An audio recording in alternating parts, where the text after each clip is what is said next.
10 minutos a cada uno de los expositores y después 5 minutos de réplica cada uno, y que nos cuenten un poco su mirada en torno a la situación chilena y una línea general en torno a cómo abordar los problemas que tiene el modelo político-económico actual que rige en nuestro país. Eso. Profesor. Buenas tardes.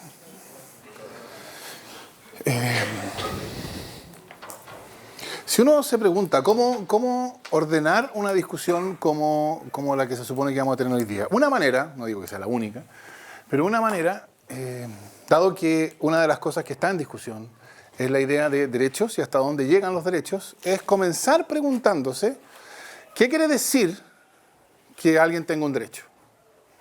¿Qué diferencia hace que alguien quiera algo, quiera X, y que tenga derecho a X?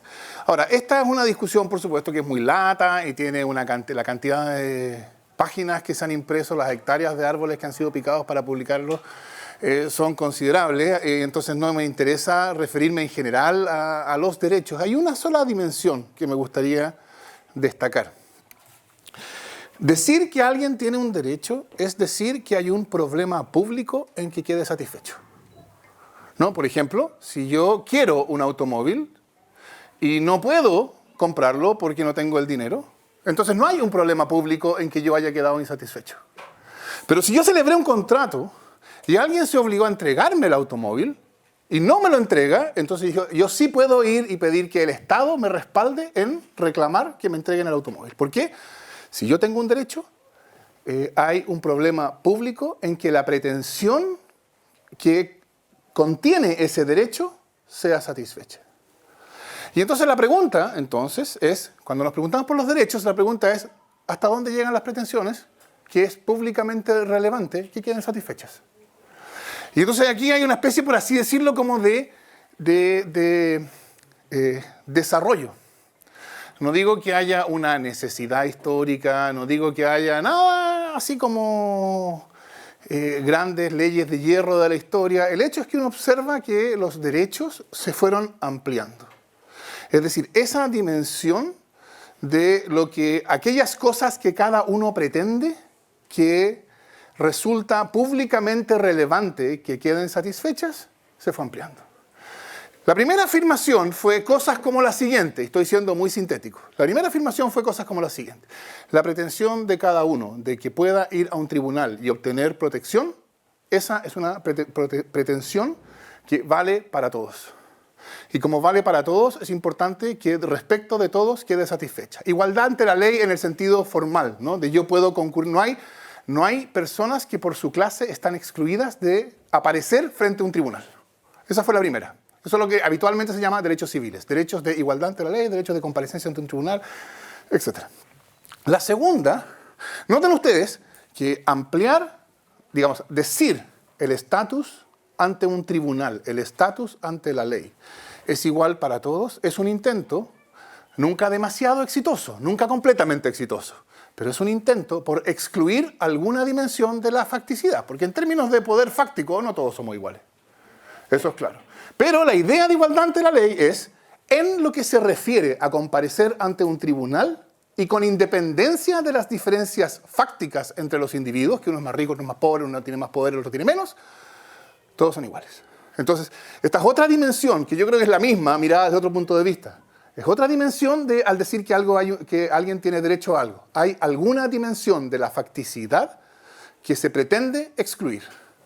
¿No? El que me vendió el automóvil puede tener más poder que yo. Entonces, si fuera una cosa de poder, a lo mejor él se sale con la suya no entregándomelo. Esa dimensión de la facticidad, su mayor poder fáctico, se pretende excluir al decir que yo tengo un derecho. El segundo paso, o la primera ampliación, a partir de los derechos civiles, fue decir, si los individuos en sus relaciones en la sociedad civil tienen igual derecho a comparecer ante un tribunal, ¿cómo es que no tienen igual derecho de participar en los procesos de formación de la voluntad política, la ley, etc.? No, en la política misma. Y eso llevó a la primera ampliación. Los derechos ya no cubrían solamente la dimensión de la participación de la sociedad civil en el mercado, fundamentalmente, comparecencia ante los tribunales, igualdad ante la ley, sino además cubrían también derechos políticos. Noten ustedes, esto lleva a la idea democrática, por supuesto. Todos somos iguales, una persona, un voto, etc. No hay ningún otro fundamento para el orden político que la voluntad popular, etc. Otra pretensión, nunca completamente cumplida, por cierto, como todas las pretensiones institucionales, otra pretensión de limitar la facticidad. Porque evidentemente, en términos de poder, hay unos que tienen más que otros. Y lo tienen más que otros, ¿por qué? Porque sí. Porque así nacieron, porque así heredaron, porque así son las cosas nomás. Pero la idea de derechos políticos es la pretensión de organizar instituciones para que en determinada dimensión haya otra parte de la facticidad que queda excluida. El caso más evidente fue la introducción de la cédula única. Ustedes saben, no sé si ustedes lo saben esto, supongo que sí. En 1958 se introdujo una ley que dispuso que los votos los iba a imprimir todos el servicio electoral. Antes de eso, cada candidato imprimía sus votos, y como cada candidato imprimía sus votos, en los hechos el voto era público, y como el voto era público, entonces quienes tenían poder podían comprar votos, porque sabían cómo, podían determinar si el vendedor del voto se lo había dado, ¿no? Porque sabían cuál era el voto que había entregado. Al prohibirle a los candidatos imprimir sus propios votos y asumir el Estado de la impresión de los votos para todos, lo que crea es un espacio mayor de igualdad. Una exclusión de la esfera, de la dimensión de lo fáctico en relación con los derechos políticos. Y los derechos sociales son el tercer paso, la segunda ampliación. La primera ampliación lleva de derechos civiles a derechos políticos, la segunda ampliación lleva del segundo estado, de derechos políticos, a derechos sociales. Que consisten en decir, hay ciertas condiciones, ciertos supuestos, o mejor dicho, la libertad de la cual se trata, porque los derechos tienen que ver siempre con la libertad. La libertad de la cual se trata no es solamente una cuestión de estatus formal. Fíjense ustedes, derechos civiles es el estatus formal de igual ante la ley. Eso no dice nada de cómo van a ser las cosas en realidad, por así decirlo, de cuán iguales somos en la realidad. Solo quiere decir que tenemos el mismo estatus ante un tribunal. Los derechos políticos también eran una cuestión de estatus solamente. Todos tenemos el mismo derecho de votar y ser elegidos, pero en los hechos algunos tenemos más poder político que otros.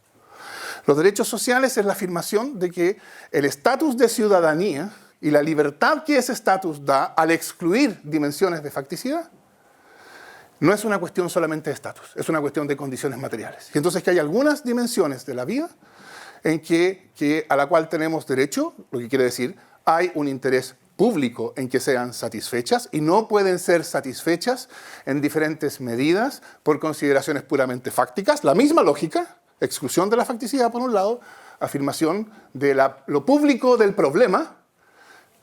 Y claro, ahí los casos típicos, esto es una cuestión discutida y que tiene que ver con la evolución, las condiciones, pero los casos típicos son educación, salud, seguridad social.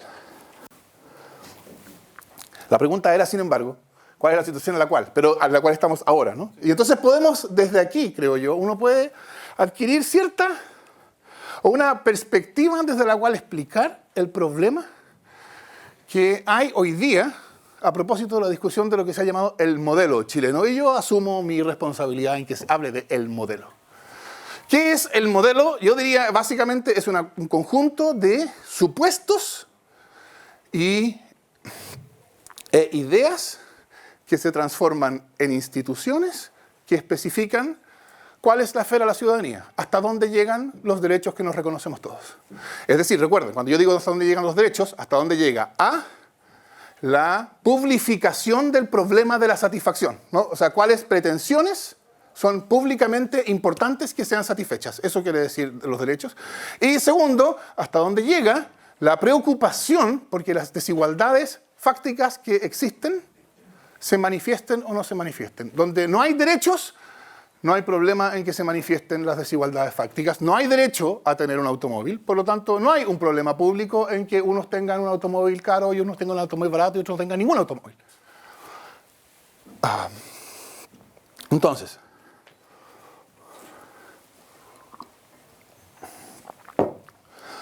lo que se llama el modelo en Chile es un modelo que entiende lo público, en este sentido, la esfera de la ciudadanía, que es lo mismo, o la esfera de los derechos, que también es lo mismo, del modo más restringido posible.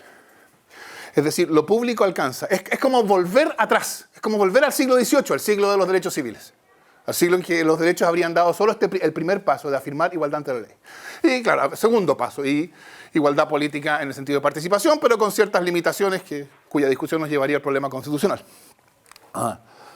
Pero en el fondo, es una comprensión de lo público en que lo público es lo más restringido posible. Por eso entonces, ¿cómo se organiza la seguridad social? Las pensiones se organiza de un modo que ya de social tiene poco. Es más bien seguridad individual. ¿Cómo se organiza la educación? Yo creo que la ley más importante que se ha dictado en los últimos 25 años es la ley de inclusión, que hace que lo que voy a decir ahora no sea ya totalmente verdadero. Correcto, gracias a Dios. Pero hasta entonces, básicamente la educación se organizaba como un mercado, cada uno compra la educación que puede tener y el que no puede pagar recibe alguna educación de calidad mínima. ¿Cómo se organiza la salud? Básicamente en el mismo sentido. No, entonces, lo que es público es una provisión estrictamente mínima, la más reducida posible. Todo lo demás es privado en el sentido, todo lo demás cada uno verá qué se puede comprar en términos de educación, qué se puede comprar en términos de salud, cuánto puede ahorrar en términos de pensiones, etc. Y el problema con el modelo es ese, es la reducción extraordinariamente completa y radical de lo público a casi a lo mínimo. Y la superación del modelo es el reconocimiento de que lo público llega más allá de cómo están organizadas las instituciones hoy día y que entonces es necesario reorganizar cosas como el sistema educacional, y ahora está empezando la discusión sobre el sistema de pensiones y después será sobre salud, para publificar, para reconocer que esas dimensiones son dimensiones de derechos. Y como son dimensiones de derechos, nos importa, es una preocupación pública cómo quedan satisfechas esas pretensiones, y B, tiene que ser organizado su distribución de modo tal que la desigualdad fáctica que existe en el momento inicial no se traduzca o se reduzca el impacto en que se traduzca, porque normalmente las instituciones nunca logran sus fines plenamente, en distinta provisión y satisfacción.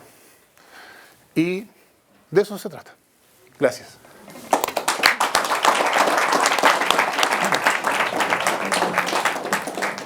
Ahora damos paso a Axel Kaiser para su presentación. Bueno, muchas gracias en primer lugar por la invitación. Ustedes ya saben, yo tengo una visión diametralmente opuesta a la de Fernando.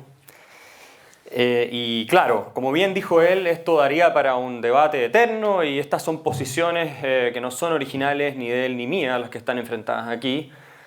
De hecho, creo que Fernando trabaja mucho sobre la base de un sociólogo británico, profesor de la London School of Economics, que se llama T.H. Marshall, que argumenta más o menos en esa línea, y una teoría interesante, yo no lo puedo discutir, y tiene sus méritos, por supuesto. Pero a mí no me convence, y les voy a decir por qué.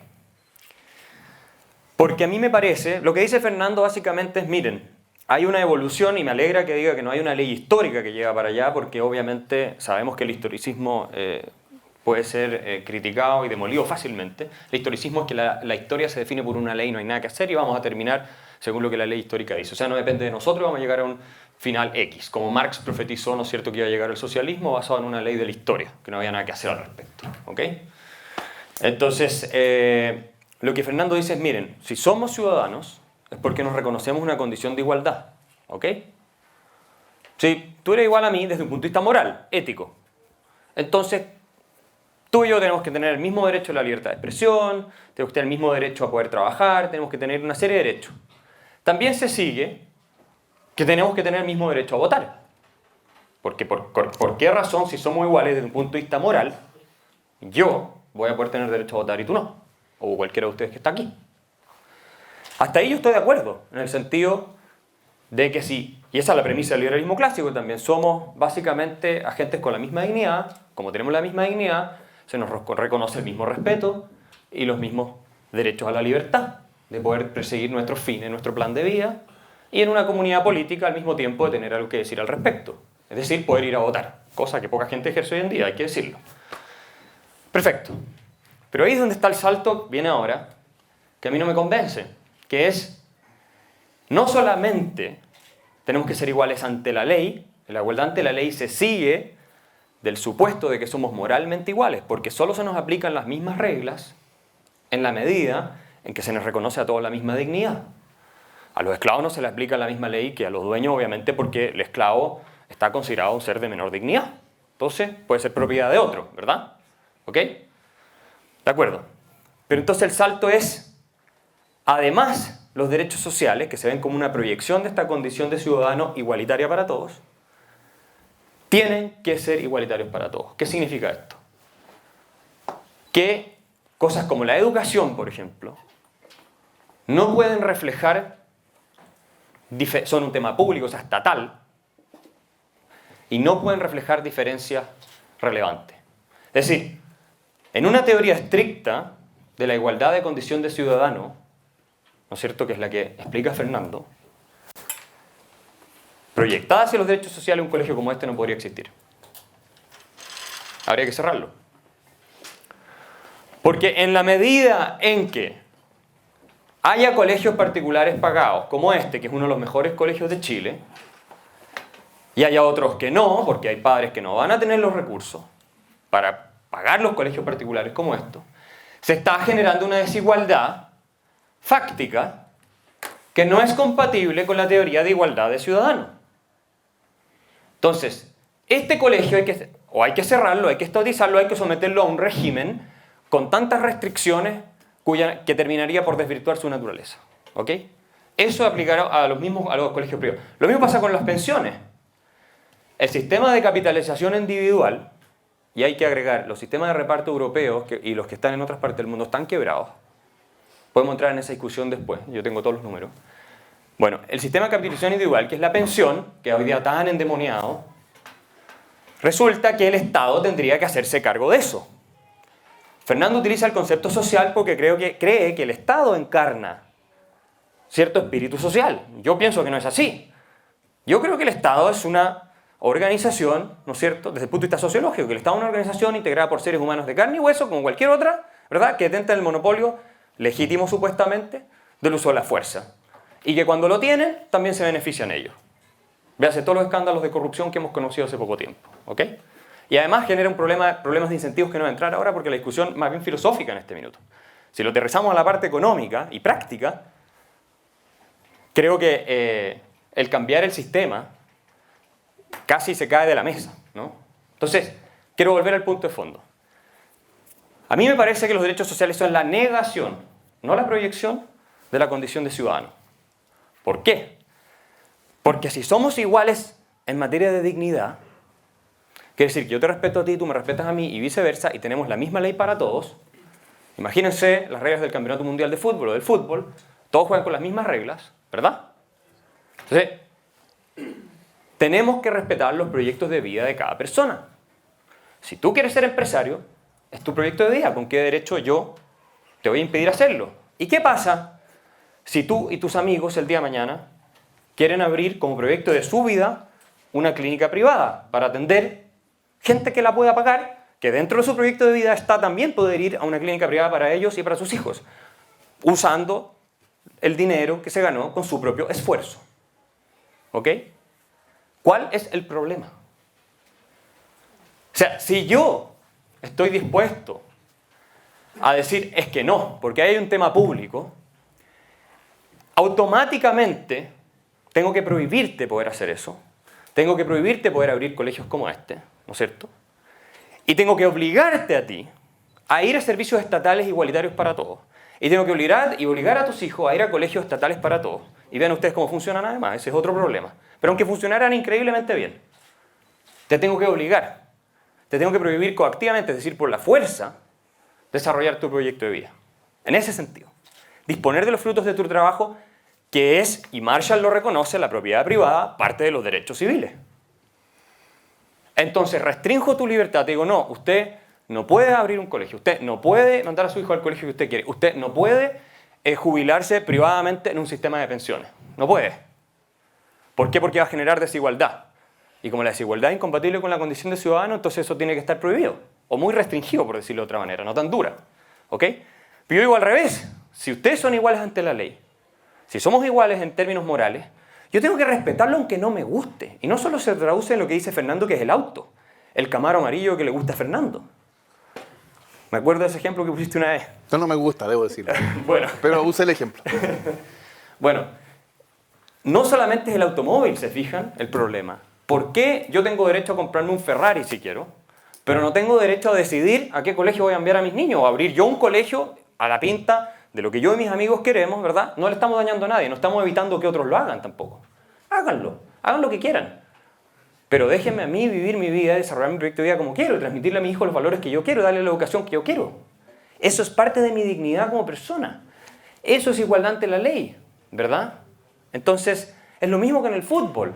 Es como decirle a Messi, ¿sabes que a ti te vamos a aplicar reglas distintas para que no juegues tan bien? Porque es injusto para los demás jugadores, tú eres demasiado desigual. No, hay reglas igualitarias para todos, y de ahí unos llegarán al Barcelona, otros se quedarán en la tercera división. ¿Sí o no? ¿Significa eso que el Estado no tiene que asumir ningún rol de apoyo a los que necesitan? No, no significa eso. ¿Ok? Por eso nosotros, que pensamos más en el sistema de economía libre mercado, social de mercado, creemos que el gasto tiene que ser focalizado en los que más lo necesitan y no un esquema de derechos universales garantizados como los que propone Fernando, que ni siquiera hemos entrado a la discusión económica de lo mal que funciona, porque funciona muy mal. El caso de Brasil es un buen ejemplo. Ahora, hay otros temas también que se pueden ver a nivel comparado en constituciones. Hay un artículo de Sebastián Edwards en el Centro de Estudios Públicos, ustedes pueden estudiarlo. Garantizar derechos sociales en las constituciones, en el caso de la educación, por ejemplo, no mejoran absolutamente nada, esa es la evidencia empírica, los resultados de calidad, ni siquiera la desigualdad, que es el tema que supuestamente preocupa a quienes promueven estas ideas. Entonces voy resumiendo.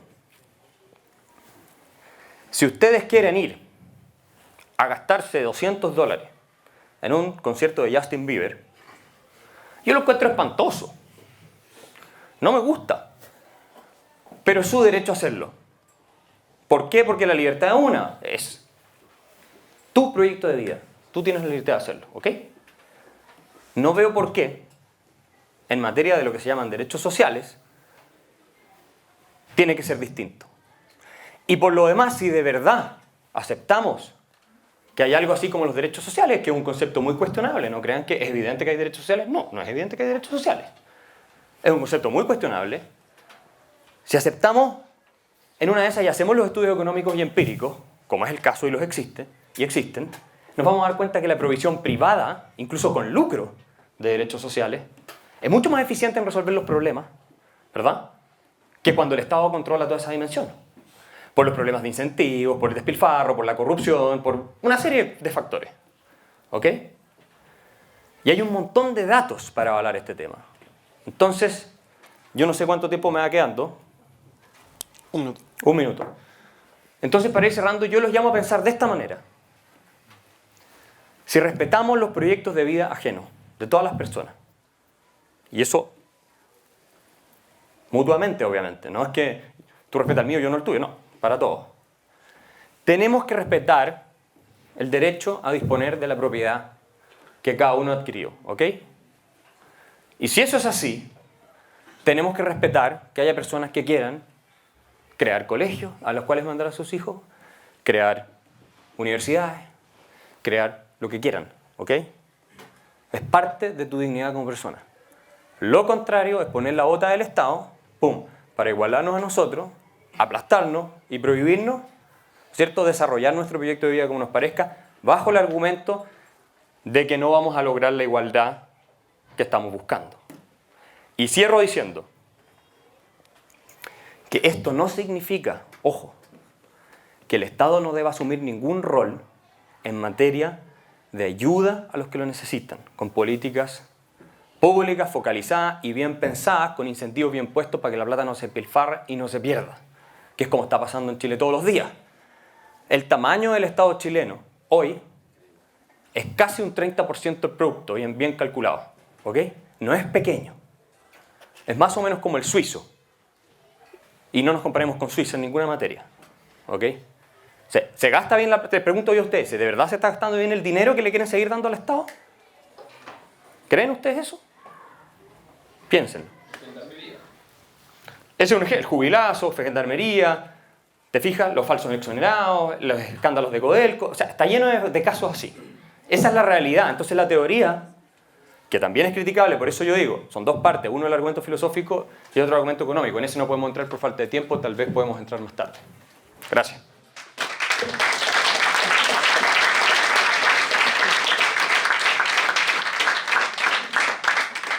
Bueno, ahora vamos a dar paso a 5 minutos de respuesta por cada uno de los expositores para luego ya entrar de lleno en una conversación con el público y las preguntas. Profesor.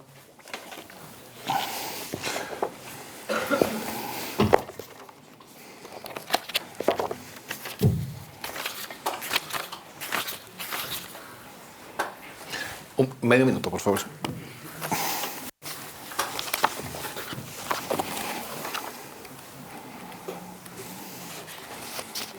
Una de las razones por las cuales yo no estaba seguro de aceptar la invitación, la amable invitación que me hicieron, es porque yo creo que esta conversación, o sea, no es el tipo de conversación que yo encuentro interesante, porque yo, con todo respeto, y no tengo ningún problema con eso en sus propios términos, yo creo que lo que Axel hace es propaganda. Yo creo que este libro es un libro de propaganda.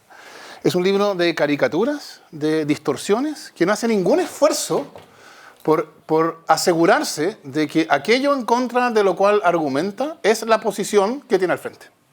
Y entonces él se inventa algún esperpento y después dicen, vean ustedes, es un esperpento. No era para que te enojaras tanto, Fernando. No, no estoy enojado, es así nomás. No es así. Yo diría, si uno quiere un test de cómo distinguir un libro de propaganda de un libro que hace por lo menos un intento de tomarse en serio el asunto, yo diría, pero fíjense, y esto lo digo no solo para este libro, lo digo como en general, fíjense cómo describe las teorías que rechaza. Y pregúntense la manera en que se describen las teorías rechazadas. Porque claro, describir bien las teorías propias no tiene ningún problema. O sea, si uno no describe bien las teorías propias, ahí el problema es otro, ¿no? Pero, ¿cómo describe las teorías rechazadas? Si las teorías rechazadas están descritas de un modo que pueden ser asumidas en primera persona. Es decir, si alguien podría creer lo que podría sostener las teorías en los términos descritos. Lean después La tiranía de la igualdad y pregúntense si esto, lo que él llama derechos sociales, que no tiene nada que ver con lo que son los derechos sociales, lo que él llama derechos sociales o lo que él llama socialismo, podría sostenerse en primera persona.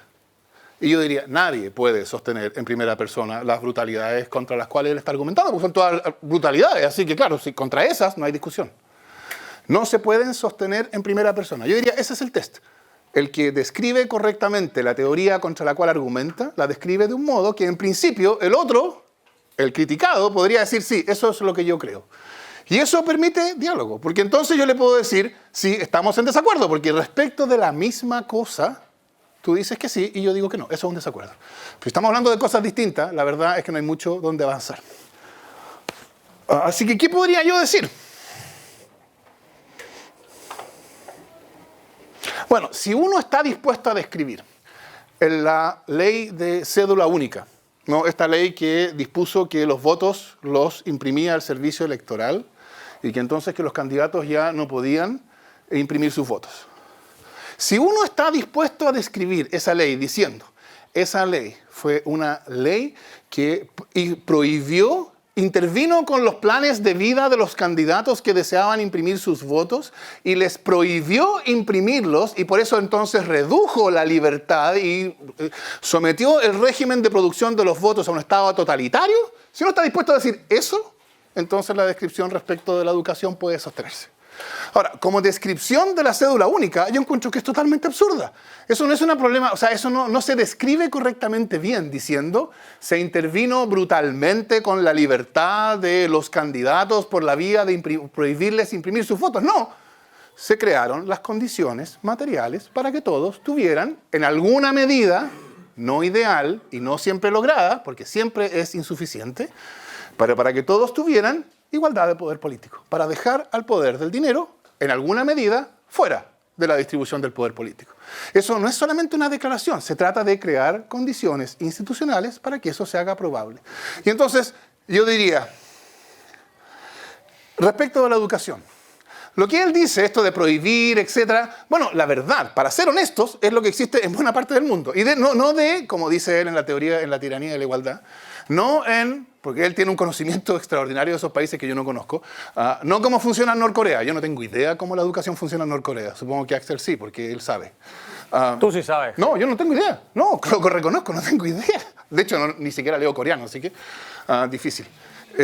Entonces, así funciona. La verdad es que esta idea de que uno va a la escuela que le toca, por donde vive, es una idea que es mucho menos totalitaria y brutal de lo que él hace parecer. Pero, en todo caso, nada de eso hay en el otro modelo. Nada. Nada de eso hay. Ninguna insinuación de que la educación debería ser estatal. Hay una discusión sobre si la idea de derechos sociales se realiza mediante la organización de servicios públicos estatales o mediante la sujeción a un determinado régimen público de proveedores privados. Esa es la discusión que yo creo que es una discusión interesante. Y yo no tengo ninguna... O sea, yo tengo una opinión. Yo creo que sí se puede, en muchos casos, organizar a través de provisiones privadas. El sistema educacional se puede organizar a través de proyectos diferenciados. Sí. Este colegio, tal cual existe, tendría que adecuarse a condiciones diferentes de operación. Ahora, yo no sé por qué. Yo me imagino que cuando Axel va a una escuela pública en La Pintana no les causa el mismo escándalo a la audiencia diciendo este colegio no podría existir. No, tampoco podría existir. Porque la pregunta es, piensen ustedes en lo que significa la desigualdad en la provisión de educación.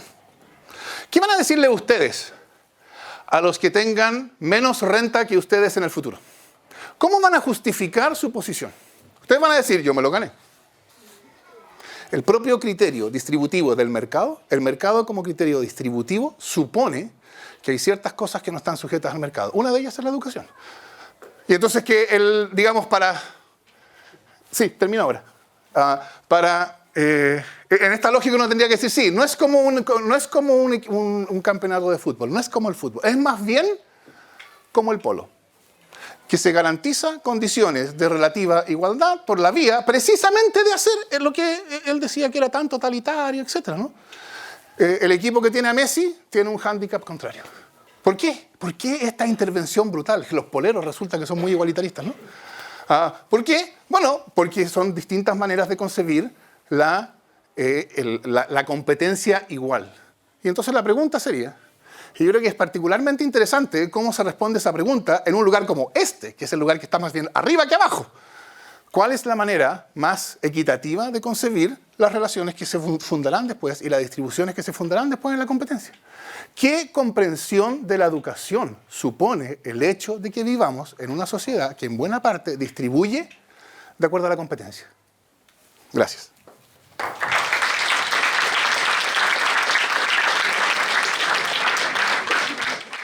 Vamos a pasar ahora a la respuesta de Axel Kaiser. A mí lo que no me gusta en este tipo de debate, ¿verdad?, es cuando realmente se hacen caricaturas de la posición contraria. Y eso es lo que acaba de hacer Fernando. Lo primero que les dije fue que yo estaba de acuerdo con él en el sentido de la igualdad ante la ley. Y estamos de acuerdo en eso. También les dije que eso supone, como nos reconocemos como iguales, que tengamos los mismos derechos a voto, ¿sí o no? Eso no tiene nada que ver con el hecho de que ustedes no puedan enviar a su hijo a un colegio como este, porque claro, Fernando lo pone, pero yo los invito a leer el otro modelo, lean los dos libros y háganse su propia opinión. No le crean a Fernando a priori ni a mí a priori, lean los dos libros y hagan su propia opinión. Él lo plantea como ya, sí, como está ahora el colegio, no, porque tendría que sujetarse a nuevas reglas, pero las reglas son de tal naturaleza y además algo difusas, hay que decirlo, que permitiría pensar que un colegio así como este, como está en su forma actual, no puede existir. Así de simple. Y de hecho, en un debate que tuvimos en la Chile, Fernando, yo te pregunté, y tú me dijiste que efectivamente los colegios particulares pagados como están hoy no podrían seguir existiendo. ¿Tanto particulares pagados? Sí. Bueno, tanto particulares Nunca lo he negado, eso lo vengo diciendo desde 2007. Perfecto, pero entonces, Fernando me quiere prohibir a mí y quiere prohibirles a ustedes que puedan abrir un colegio particular pagado, porque eso al final genera desigualdad. Yo entiendo la preocupación por la desigualdad. No es que yo no tenga sensibilidad con eso, pero les insisto, y Fernando usó el ejemplo del equipo de polo, no existe en el polo una política de igualación de los jugadores para que todos puedan llegar a tener el mismo hándicap alguna vez. Es verdad que existe en el polo, cuando jugadores tienen menos hándicap que otros, un suple de ese hándicap para darle una chance al equipo. Pero eso también lo puedes hacer con un gasto focalizado, no tienes por qué tener derechos universales que le garanticen a todos exactamente la misma calidad de la educación. Porque en el fondo, y esta es mi preocupación, Yo no quiero iguales oportunidades para todos, como Fernando plantea, o creo entender que plantea. Yo quiero las mejores oportunidades posibles para todos, y eso no es lo mismo. ¿Se fijan? Porque ustedes pueden tener un sistema en el que haya bastante desigualdad, pero donde todos estén muy bien, o mejor, o progresando, si ustedes quieren, o pueden tener un sistema con igualdad de oportunidades, ¿verdad?, donde todos estén peor y nadie esté progresando, ¿verdad? Supongamos un sistema donde el Estado controla absolutamente todo el tema de la educación. ¿Ok? Supongamos un sistema así. Ahora, eso no tiene nada que ver con la justificación, me parece a mí, de la renta que ustedes van a tener cuando salgan. Sí, siempre va a estar el que les va a poder decir, ah, pero es que tú fuiste a un colegio privado, tus papás tenían plata, entonces para ti la vida fue más fácil. Siempre va a poder estar eso, ¿verdad? Ese argumento. Pero lo cierto, ¿verdad?, es que las mismas condiciones que les permitieron a los antepasados de ustedes, papás o abuelos, porque no me imagino que sus familias no son ricas de hace 500 años, no, papás o abuelos, salir adelante son las que les van a permitir a las otras personas que todavía no han salido adelante, salir adelante. Sin esto no hay milagros, ¿ok? Y desde el punto de vista ético, me parece a mí, que la desigualdad no puede ser criticable en sí misma. ¿Ok? ¿Qué prefieren ustedes? Y esto se lo pregunté a una socialista una vez en un foro de la Universidad Católica. En este minuto, si le multiplicamos por 1000 o por 100 el ingreso a todos los chilenos, ¿verdad?, las desigualdades relativas se van a mantener exactamente iguales. Te multiplicamos por 1000 a todos, pero entonces la diferencia se permanece. También podemos hacer de quitarle al 20% que más gana la mitad, sin mejorar a nadie. Vamos a tener una sociedad más igualitaria. En el segundo caso, no en el primer caso. Pero en el primer caso vamos a estar todos mejores, ¿verdad? ¿Qué prefieren ustedes? ¿Multiplicar por 1000 o por 100 los ingresos de todo el mundo? ¿O quitar y ser igual de desiguales que ahora? Podemos hacer un ejercicio matemático donde seamos incluso más desiguales y todos estemos mejor. O bien, disminuir a los que tienen más con tal de que todos estemos iguales. No hay en la igualdad en sí material, sí en la igualdad ante la ley, en la igualdad política, pero no hay en la igualdad sí material un principio normativo, moral, que por definición la haga buena. La igualdad material. Podemos lograr la igualdad en la miseria, como en Venezuela. Eso no es moral, necesariamente. No cae en esas categorías. Entonces, ¿cómo hacer? No para bajar de los patines a los que andan más rápido. ¿Cómo hacer para que todos se suban a patines? Entonces, ya tenemos gente que le está yendo bien. Ustedes, por ejemplo. No pongamos el énfasis en los que le está yendo bien, pongamos el énfasis en los que todavía no les va bien y ayudémoslo a ellos. Pero con la cuestión de la igualdad, en lo que nos concentramos en, que no se escape mucho, ¡pum! ¿Se fijan? Y con eso nos ayudamos al final. Y les voy a poner un ejemplo para ir terminando. Si nosotros, en Chile hoy, con el gasto público que tenemos, nos deshacemos del gasto focalizado para transitar a un esquema de gasto social universal, las familias del 10% de menores ingresos recibirían 1/3 del dinero que reciben hoy de transferencias del Estado. 1/3. Porque entendamos que los recursos son limitados en el mundo, no son ilimitados. Y las familias que están en sectores de mayor ingreso verían multiplicados por 6 sus ingresos. ¿Eso les parece una buena fórmula? ¿Quitarle a los que menos tienen y darle a los que más tienen? Porque el problema es que los recursos son limitados, la costa no alcanza para todo. Me encantaría que fuera el paraíso y hubiera de todo para todos. No tendríamos ni siquiera esta discusión con Fernando. ¿Se fijan? Entonces yo digo, tenemos que focalizar los recursos en la gente que más lo necesita, porque son pocos los recursos, y ayudarlo a ellos. ¿Ok?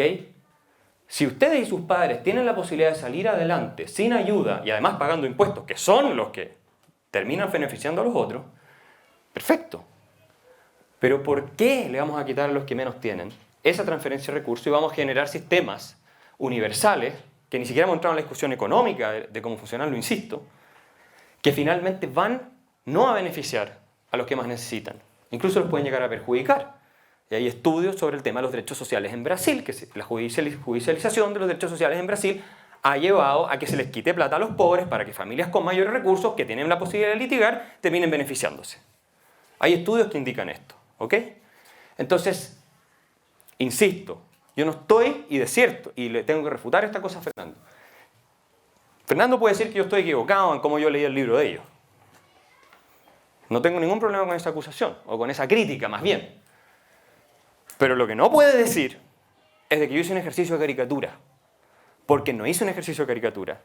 El libro, Fernando, ha sido leído por gente muy calificada y ha sido también presentado por gente muy calificada, entre otros un ex contralor de la República, y no lo ha encontrado un panfleto propagandístico como tú lo estás describiendo. Así como yo tampoco creo que esto sea un panfleto propagandístico.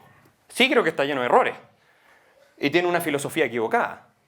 Pero creo que, en general, la propuesta de Fernando es intelectualmente respetable, en el sentido de que él está convencido de lo que está planteando. Creo que está equivocado. Pero yo no lo descalificaría como él me descalificó a mí. Yo puedo estar equivocado, tal vez. Lo dudo.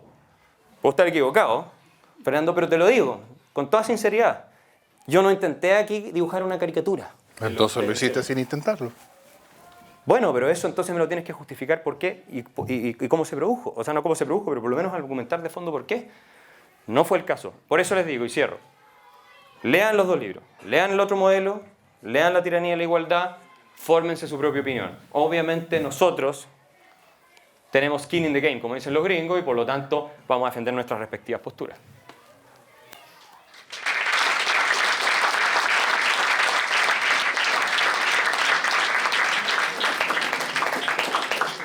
Bueno, ahora en aras de seguir la discusión, vamos a dar paso a preguntas del público, así que pueden levantar la mano y les pasamos el micrófono para poder empezar. Joaquín, gracias. Vamos a dar 3 minutos de respuesta a cada expositor. Para Axel, que yo también, o sea, yo estoy de acuerdo con él. A mí no me gusta el Estado grande. El Estado grande tiende a ser tiranía, tiende a meterse en las cosas que son privadas, las hace públicas. Y yo también entiendo, eso sí, que somos menos libres sin Estado. Yo creo que o sea, el Estado nace con un monopolio legal de la violencia, nace para parar un estado de guerra continua y que nos garantiza libertad y derechos. Pero la pregunta entonces, ahora Chile es el neoliberal es. Y no sé si históricamente desde los 90 ahora había una tendencia en retroceso, pero lo que voy es, ¿qué puede hacer entonces el Estado cuando el mercado mismo está fallando y el Estado porque yo no creo que el privado tiene el deber de garantizar derechos, y yo creo que la pobreza es falta de libertad, pero ¿qué hace cuando el mercado falla? El Estado, ¿cómo responde? Porque no lo ha estado haciendo. Sí, no sé. Mira, a ver, ¿qué es lo que nos preocupa a todos? ¿Ok? Y también a Fernando. Porque hay algo en lo que Fernando y yo estamos de acuerdo. Nosotros queremos que a la gente le vaya bien. No es que aquí esté el desalmado neoliberal contra el... No, ¿ok? Como decía von Mises, la diferencia entre socialistas y liberales no es en los fines, es en los medios, ¿ok? Yo creo que eso en gran medida es correcta. Ahora, déjame darte un ejemplo. En Chile la pobreza cayó, ¿verdad? Del 50% a menos del 10%. Eso es un éxito tremendo. ¿Gracias a qué? Fundamentalmente, parece ridículo decirlo, al crecimiento económico, que es creación de riqueza. La pobreza se resuelve creando riqueza. Vaya qué descubrimiento. ¿Ok? La pobreza es la situación natural de los seres humanos. Esa es la realidad. No es la riqueza. ¿Ustedes creen que esto existía desde el origen del universo? No. Estas cosas fueron creadas por el esfuerzo y el ingenio humano. Los micrófonos, los celulares que ustedes tienen, es riqueza creada. ¿Ok? Para eso tienes que tener ciertas instituciones. Déjame darte un ejemplo. Siempre se le critica, y yo no me defino como neoliberal, me carga ese concepto. Tampoco creo que el sistema económico chileno sea neoliberal estrictamente. Pero siempre se critica es que la gente, estos economistas que hablan de puro número y se despreocupan de los seres humanos. Bueno, déjame darte un ejemplo. Si nosotros crecemos de aquí al año 2020 a una tasa de un 1% versus una de 5%, estas cosas que parecen, estos gallos hablan puro número, la diferencia es que entre 800.000 y 1,5 millones de personas salieron de la pobreza. Seres humanos, de carne y hueso, con familia, van a salir de la pobreza, creciendo un 5%, en vez de un 1, a 1 millón, digamos, 1,5 millones de personas. Entonces yo te pregunto a ti, ¿qué sistema, cierto, es el que nos permite ir resolviendo mejor esos problemas y el de los ingresos y todo lo demás? El sistema donde el Estado, como con la última reforma tributaria, que tuvo un impacto devastador sobre la inversión, nos lleva a tasas de crecimiento de menos de 1 que estamos hoy, ajustado por el crecimiento de la población, menos de 1% estamos creciendo ahora. Estamos casi en crecimiento cero. Cortesía del gobierno de la nueva mayoría. En buena medida, no solamente, pero en buena medida. según el Fondo Monetario Internacional, o el sistema que te permite a ti ir creciendo a 5%, 4%, lo que tú quieras. Yo sé que suena árido, suena números, pero hay gente detrás de los números, son seres humanos. Hay oportunidades, hay posibilidades de surgir, ¿te fijas? Entonces, ¿qué? El rol del Estado, por supuesto, te encuentro toda la razón. Yo no soy un anarcocapitalista, sin desvirtuar los méritos que tiene esa postura también. Anarquismo hay en la izquierda y en el sector libertario también. No, pero yo creo que el Estado tiene que asumir un rol, y también para ayudar a los que lo necesitan. No estoy diciendo eso, pero tiene que hacerlo de manera inteligente. Tiene que hacerlo teniendo claro que si tú, por redistribuir, terminas matando el crecimiento, lo que te pasa son dos cosas. Uno, generas más problemas, como el desempleo que está empezando a subir en Chile, tenéis más problemas sociales, entonces viene la gente y dice que entonces falta más Estado y genera más problemas todavía.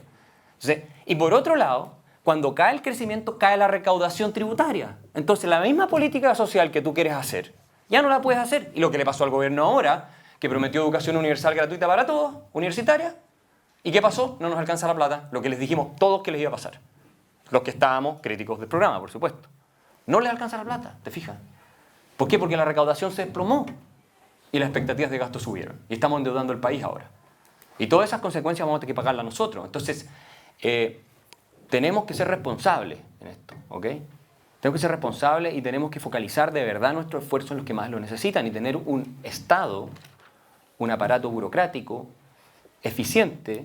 Para ser eficiente debe ser pequeño y acotado a lo que de verdad tiene que cumplir. Y lo primero que tiene que cumplir es garantizar nuestra seguridad personal. Y ni siquiera eso está cumpliendo.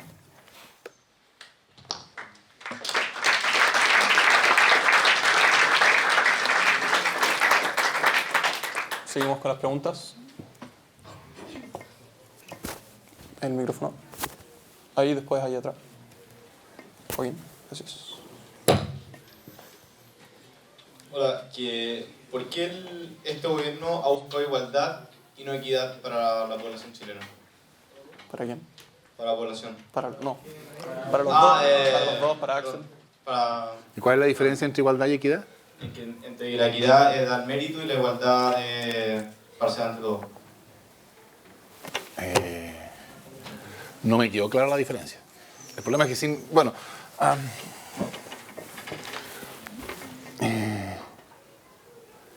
de nuevo, yo no creo que la cuestión sea sobre si tiene que haber crecimiento o no tiene que haber crecimiento. Esa no es una pregunta que sea relevante hoy día.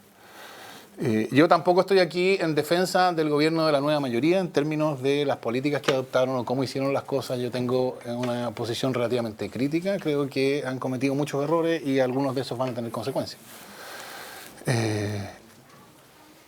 La cuestión es, o sea, lo que estamos discutiendo es sobre las características del modelo, ¿no? Entonces yo no entiendo, no quiero aparecer no respondiendo a la pregunta, pero lo que yo creo que se hizo, por ejemplo, en educación escolar fue sacar o moverse hacia hacer de la educación un derecho. No sé, no es un tránsito completo, no creo que haya sido hecho de la mejor manera, pero da una idea de cómo uno puede hacer de la educación un derecho sin eliminar cosas como la libertad de elegir, por ejemplo, ¿no? Entonces, claro, hasta ahora se hablaba mucho menos de igualdad que de equidad. Pero en el fondo eso es una manera de... o sea, el hecho de que no se haya hablado de igualdad muestra que había un problema que no estaba siendo relevantemente identificado, que es el problema que irrumpió en la política chilena con el movimiento estudiantil del 2011. ¿No? Que en la medida en que es un régimen neoliberal como no hay ningún otro en el mundo, lo que lo caracteriza es una reducción de la esfera pública, la esfera de los derechos, ¿no? Y entonces lo que queda entregado a la diversa capacidad de cada uno es mucho más grande. Claro, uno podría entender, la equidad de la que se hablaba hasta el 2011 era compensar a quien no puede, darle un subsidio focalizado para que pudiera acceder al mercado, lo cual es una forma que lo que hace es ratificar la desigualdad posterior que se produce en el mercado. Y entonces la cuestión no es una cuestión genérica sobre el mercado. Yo no creo que haya De hecho, yo creo que es verdad esto que dice algún intelectual europeo, que es más fácil imaginarse hoy el fin del mundo que el fin del capitalismo. Yo creo que eso es verdad. Yo no tengo idea cómo podría funcionar el mundo sin mercado. Así que creo que la cuestión de abolir el mercado y de reemplazarlo por el Estado hoy día es una cuestión que es completamente fantasiosa. Eso no tiene sentido hoy día. Ahora, ¿quiere decir eso que el mercado tiene que ser la lógica de organización y distribución de todo? No. ¿Por qué tenemos que tomar esta cuestión como si fuera una cuestión de todo o nada? ¿Por qué no puede uno decir, por qué no podemos decir, por ejemplo, un país en que la educación estuviera organizada de modo que en general tendiera a abrir a todos iguales oportunidades de desarrollo de la personalidad es, mutatis mutandi, es mejor, es una mejor forma de organizar la educación, no los automóviles, la educación. Es una mejor forma de organizar la educación que un país en el que cada uno recibe la educación que su familia pudo pagar por ellos. Y entonces los que su familia pudo pagar mucho tendrán muchas oportunidades, y los que pudo pagar poco recibirán poco. Y los que no pudieron pagar nada, bueno, recibirán un subsidio que les da la educación de mínima calidad. La pregunta, diría yo, políticamente relevante, no es una pregunta teórica, ¿podemos eliminar o abolir el mercado? Esa es una teoría nomás. La pregunta políticamente relevante es, un país que organiza de un modo, en este sentido igualitario, la educación, ¿es una mejor forma de organizar la educación? ¿Es una forma que realiza mejor la idea de que estamos todos viviendo juntos? ¿O eso sería un paso atrás? Lo que yo diría es, entonces, entender que en la educación lo que hay es una demanda de igualdad. No de igualdad en el sentido de que las clases van a ser todas igual, a la misma hora, con el mismo profesor, con el mismo peinado. Y en blanco y negro, así como en esas imágenes de la Alemania Oriental. No en ese sentido. Igualdad en el sentido más cualitativo de tenderá a abrir iguales oportunidades de desarrollo de la personalidad a todos. Entonces, es un sistema que trata a la educación de ese modo, que hace del problema de abrir iguales oportunidades de desarrollo de la personalidad a todos un problema público, mejor que uno que dice, mire, lo único que es público es que usted reciba el mínimo minimorum. Sobre eso, la facticidad de cada uno verá qué se puede hacer. Y unos tendrán mucho y otros tendrán poco. Y los que tienen mucho tendrán mucha oportunidad de desarrollo de la personalidad. Y los que tienen poco tendrán poca.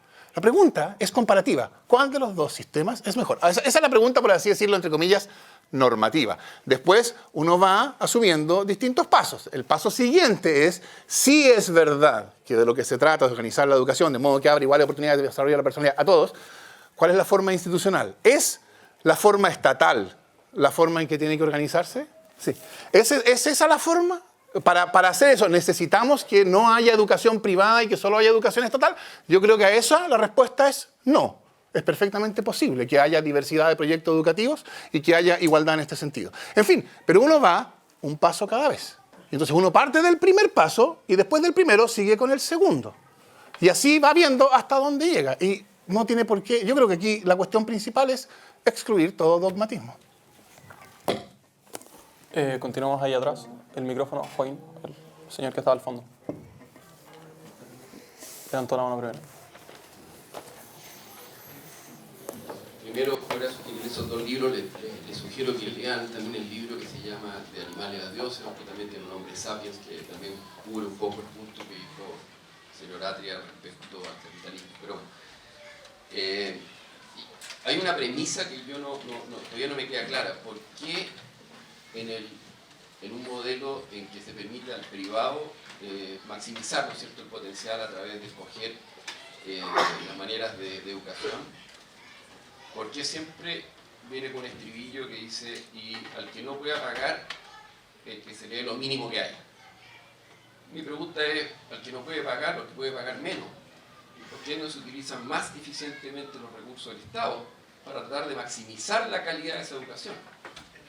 Entonces, mi preocupación siempre, y me gusta a veces el concepto utópico del socialismo, pero hemos visto que tarde o temprano esa utopía en la realidad, empíricamente, se transforma en gobiernos demasiado grandes, donde normalmente los recursos no se administran, digamos, de la forma más eficiente, y por lo tanto, al final, es tanto el gasto corriente, por ejemplo, voy a poner un paréntesis pequeño, trato de entender en este ambiente de pocos recursos, qué ganó el país con 100.000 nuevos empleados en 2 años, digamos, que si uno hace un cálculo rápido, debe equivaler entre 2.000 y 3.000 millones de dólares de gasto anual. Si eso uno puede hacer link a dónde se está gastando la plata con las cosas que hay en la prensa, y se parece que esa plata puede haber sido direccionada a los jubilados que les falta cubrir una jubilación adecuada, o meterse, digamos, en este problema en lo que es la educación pública. Entonces, me pregunto, ¿no será mejor una combinación de un Estado más eficiente, de tal manera que los recursos se administren y se focalicen hacia justamente cubrir y no partir de la base que el modelo actual, entre comillas, como se llame, es malo en términos de que solamente le deja lo peor al que no tiene plata o que tiene menos recursos? Entonces, esa es yo creo que la discusión de fondo, ¿no? O sea, cuando una cosa,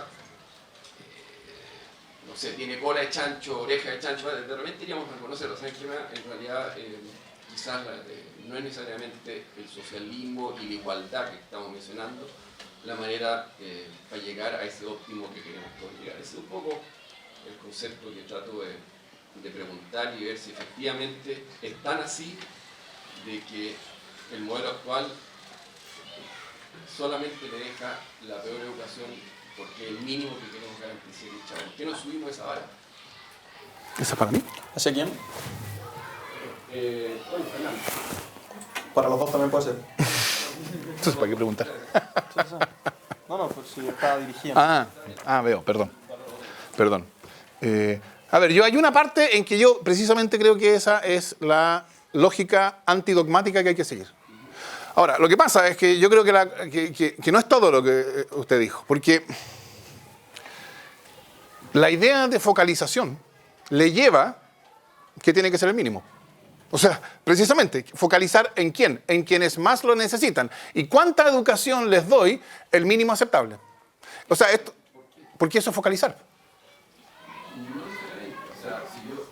Bueno, ahí está el tema. Yo cuando me refiero a enfocarme... O sea, porque... Acá tenemos un problema. Por eso, pero es que... Tratemos de retirar los recursos del problema. Ya, entonces, ¿pero cuál es el problema? El problema es que no está teniendo un nivel de educación.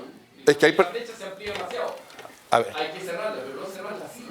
No, pues sí, el punto... A ver. Maximizar el potencial de cada uno. El punto, diría yo, es el siguiente. ¿Cuál es el sentido de la política pública en materia de educación? Y yo creo que ahí uno puede, grosso modo, identificar dos finalidades. Y esas finalidades tienen distintas formas institucionales de realización. Hay espacio para discutir, no digo que sea una, por eso antidogmatismo, pero son distintas.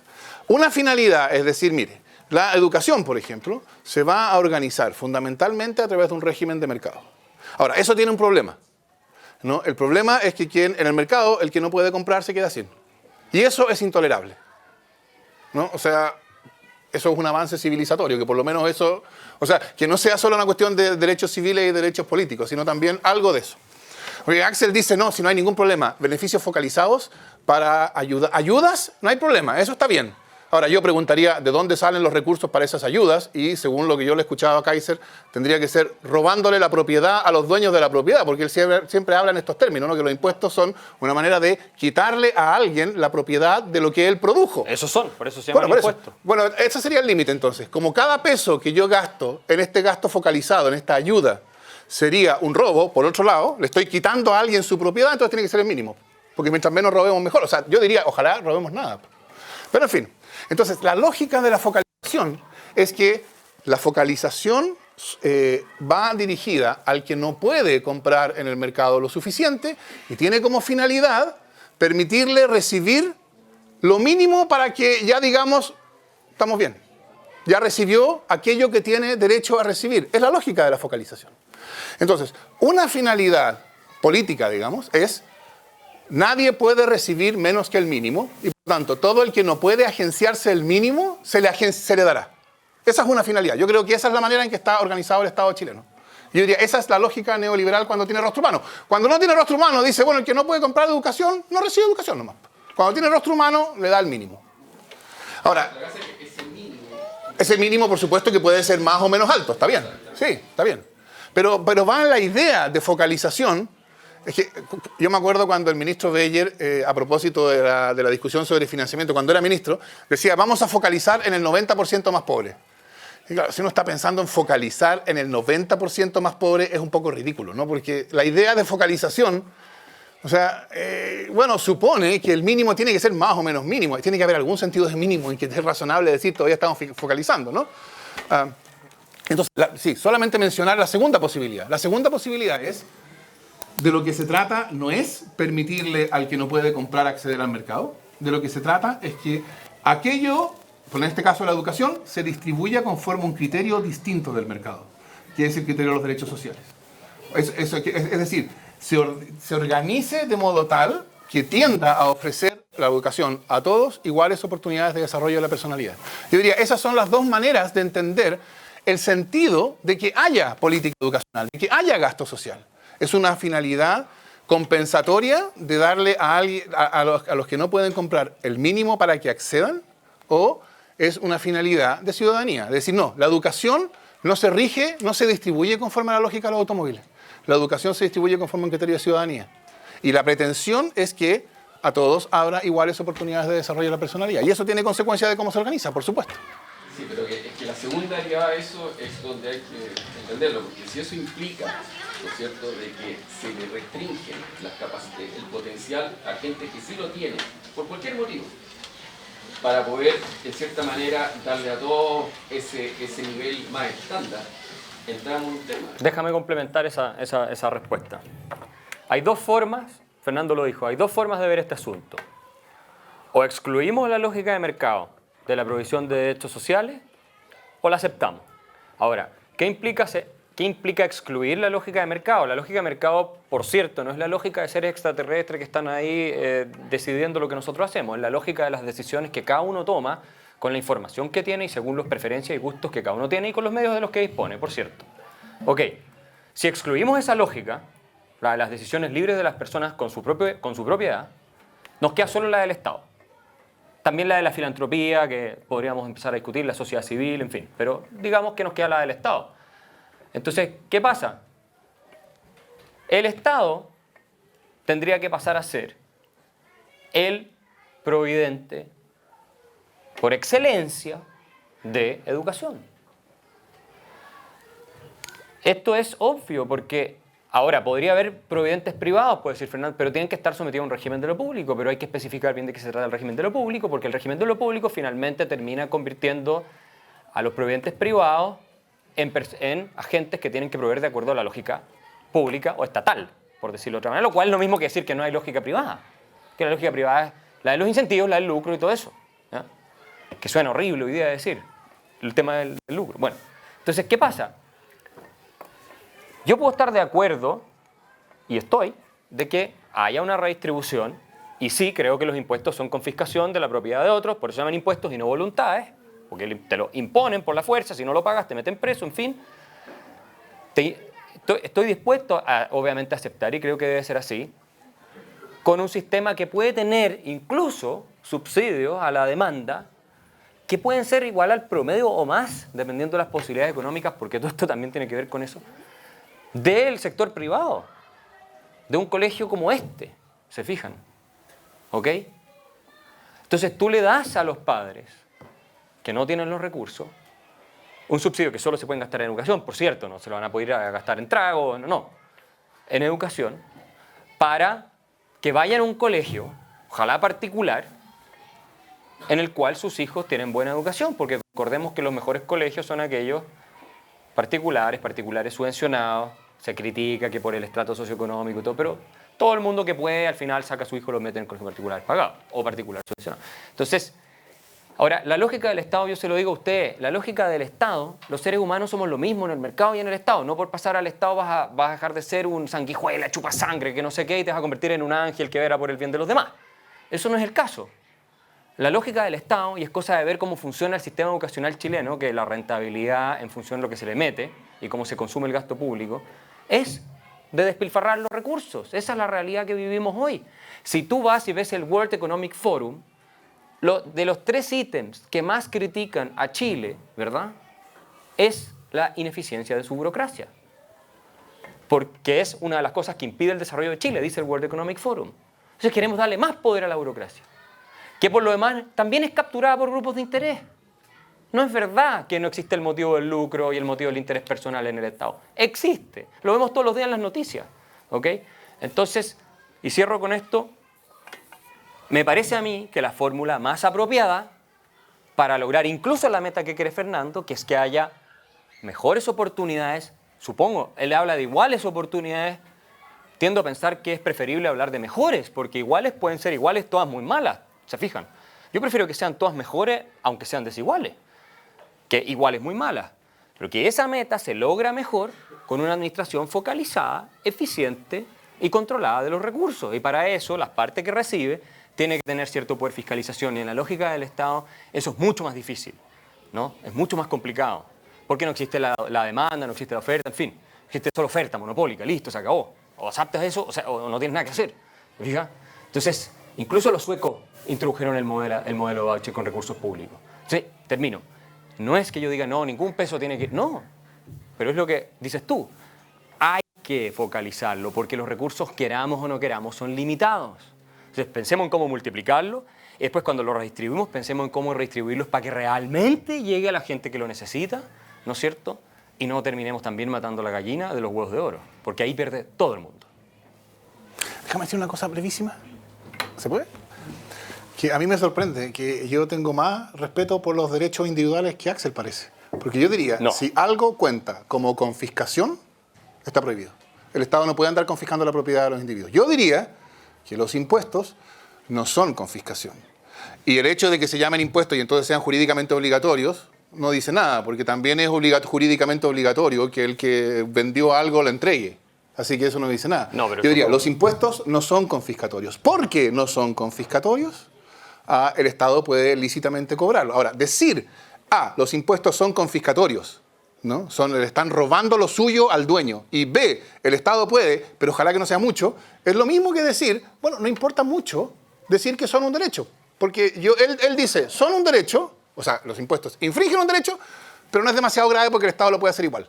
Yo diría, no, la única manera de justificar que se puedan poner los impuestos es decir, no violan los derechos. A ver, el impuesto, a diferencia del contrato donde yo me obligo voluntariamente, ¿no es cierto? Yo hago un acuerdo con uno de ustedes, le compro el auto, lo que sea, y tengo la obligación de pagárselos, pero yo en mi libre voluntad fui y me comprometí a eso, y por lo tanto ustedes pueden exigir que esa obligación se cumpla en virtud de un contrato que voluntaria e informadamente celebramos. Fue voluntario. ¿Ok? El ejemplo del impuesto es otro. El ejemplo del impuesto, si ustedes se llevan mi auto, yo no puedo decir nada. Ahora, yo entiendo, ¿no es cierto?, que para que exista un Estado hay necesidad de impuestos y podemos argumentar con la filosofía eternamente con Fernando aquí, desde Robert Nozick hasta otros teóricos de cómo justifican el tema de los impuestos. En una miniarquía hasta un Estado, ¿no es cierto?, socialdemócrata. No es necesario recurrir a la figura de que tú tienes un derecho al dinero de otro para decir que el impuesto está bien. No es necesario. Tú perfectamente puedes recurrir a razones de utilidad social, como lo hacía Friedman, por ejemplo. No necesariamente tienes que recurrir al tema de que sea un derecho. ¿Ok? Entonces, si a ustedes el día de mañana el gobierno les cobraron 100% de lo que ganan en impuestos, yo les pregunto a ustedes a ver si se sienten o no confiscados. Pero el principio sigue siendo el mismo si es el 50%. Obvio. ¿Se fijan? Entonces, sí, Fernando, creo que los impuestos son necesarios hasta cierto punto. Que violan derechos. Creo que afectan el derecho de propiedad, sí. O sea, no es tan grave violar el derecho. Creo que afectan, tenemos que ser capaces de tolerar con ciertas afectaciones de derechos en la sociedad. De Eso es no tomarse en serio los derechos. No. Es sí tomárselos en serio. Porque en definitiva es ser realista también. ¿Te fijas? Porque si no, yo sigo tu premisa, entonces si me confiscan el 100% de lo que yo gano, que nos conduciría directamente al socialismo de plano, es que espero que estés de acuerdo conmigo, si le quitas el 100% a todo el mundo de lo que tiene, a través de impuestos, estarías en un sistema que es muy diferente que el que respeta la libertad y la propiedad. Eso es confiscatorio. Pero ¿dónde pones el límite? ¿En el 50%, en el 60%, en el 90%, en el 30%? ¿Cuál es el principio para determinar cuándo es confiscatorio? ¿Te fijas? Siempre estás afectando un derecho de propiedad con el impuesto. Eso es dogmatismo. ¿Por qué? No podemos poner una línea. Entonces, ¿dónde está la diferencia entre el pelo que tú tienes y el pelo que yo tengo o no tengo? Yo tengo más. Sí, pero yo soy pelado. ¿Dónde empieza el pelado? Uno no puede poner exactamente, mira, aquí, desde aquí, cuando cayó ese pelo, se hizo pelado. Pero Fernando, concordemos, la posición dogmática es la tuya, porque yo te estoy diciendo, yo te acepto que tiene que haber impuestos para financiarla. Tú me dices, es que yo no te acepto por ningún motivo el tema del gasto focalizado, lo único que acepto yo son los derechos para justificar los impuestos. El dogmático eres tú, no soy yo. ¿Te fijas? Porque yo te estoy haciendo una anatomía del tema. Por lo demás, tú conoces perfectamente que en literatura tributaria hay una enorme posición en esta materia.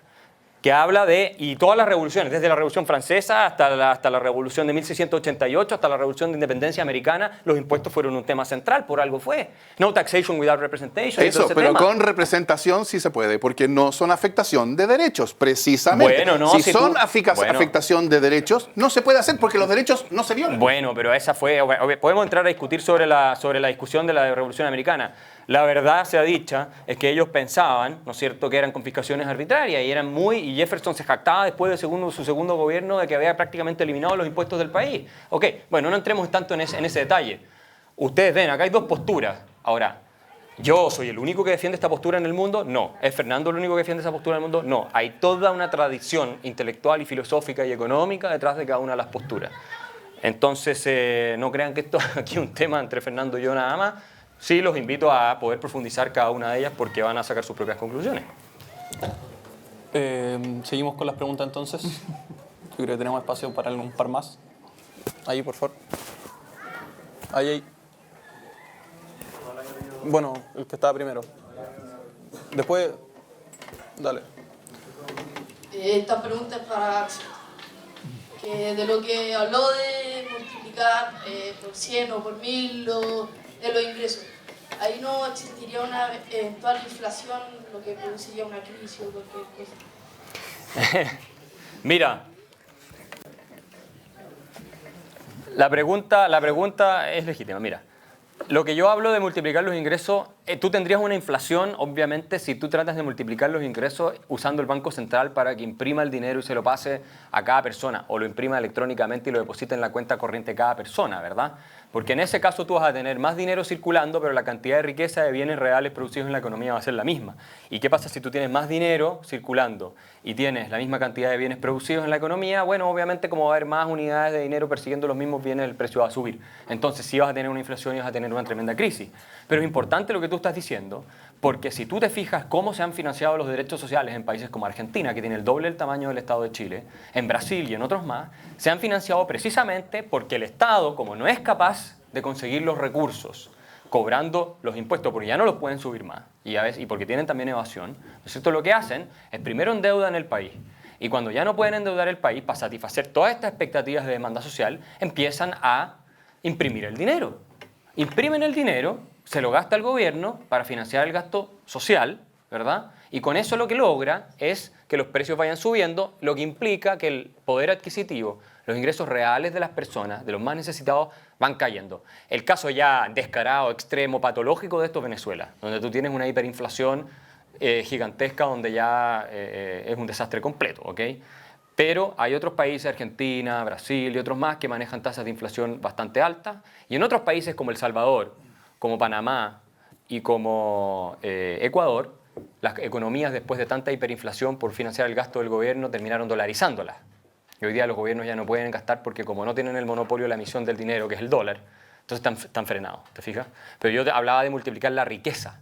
O sea, una persona, en realidad yo me refiero a lo que puede comprar una persona con eso. Si tú con 500.000 pesos te puedes comprar X cantidad de, qué sé yo, comida, de artefactos y todo eso, multiplícalo por 100. ¿Ya? Y la persona que tiene 1000 veces más o 100 veces más, multiplícalo también por 100. Va a poder seguir comprando 100 veces más que el otro. La diferencia es que no le va a faltar nada. Ahora quiero terminar con un punto. En Chile no es efectivo que la desigualdad de ingresos haya subido. Los estudios del profesor Claudio Zapelli de la Universidad Católica, que son los más profundos que se han hecho sobre esta materia, lo que indican es que la desigualdad de ingresos entre generaciones ha disminuido en los últimos 30 años, 30, 40 años. Ha ido disminuyendo de manera importante. En otras palabras, la desigualdad de ingresos de mi generación o de la generación de ustedes, que es casi la misma, es mucho menor la desigualdad de ingresos que la generación de mis padres. Y les voy a decir otro dato más. Si ustedes ven el acceso a la universidad, a educación superior en Chile, desde el año 90 hasta el año 2013, antes de esta reforma, desde el año 90 hasta el año 2013, en el sector, en el quintil de más bajos ingresos, se multiplicó casi por 10. Casi por 10. O sea, casi 1000% se multiplicó. Con el sistema que tenemos ahora, que la gente quiere o que critican. ¿Qué pasó con los de mayores ingresos? El quintil de mayores ingresos casi se duplicó. O sea, los más favorecidos, si lo ves así, fueron los de los sectores de menos ingresos, que multiplicaron en 10 veces. O sea, que multiplicaron en 10 veces el acceso a la universidad. Falta por avanzar, falta por avanzar. Pero miren cómo íbamos, 10 veces y los de mayores ingresos duplicaron. 10 a 2. O sea, ojo, y lo mismo si tú ves otros indicadores.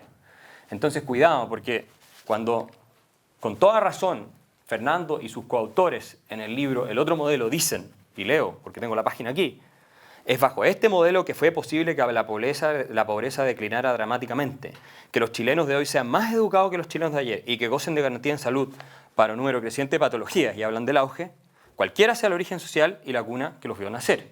Obviamente después tienen críticas, pero es un reconocimiento que me parece valioso, Entonces rescatemos lo bueno que tiene el sistema y que lo ha tenido no solamente en materia de crecimiento económico, ingresos y todo lo demás, sino también lo ha tenido en materia de educación y provisión de otras cosas llamadas también derechos sociales. No lo tiremos por la borda porque vamos a terminar como otros países de América Latina que tienen todo tipo de derechos en sus constituciones, tienen todo tipo de gasto social, un Estado gigantesco y en todos los indicadores están peor que nosotros. América Latina, quiero decir. Damos paso a una última pregunta ahí. Yo creo que los demás han tocado los temas de los derechos, especialmente los derechos sociales, pero creo que no se ha tocado el tema de los deberes que tiene cada persona. O sea, cada persona tiene derechos y deberes como ciudadano.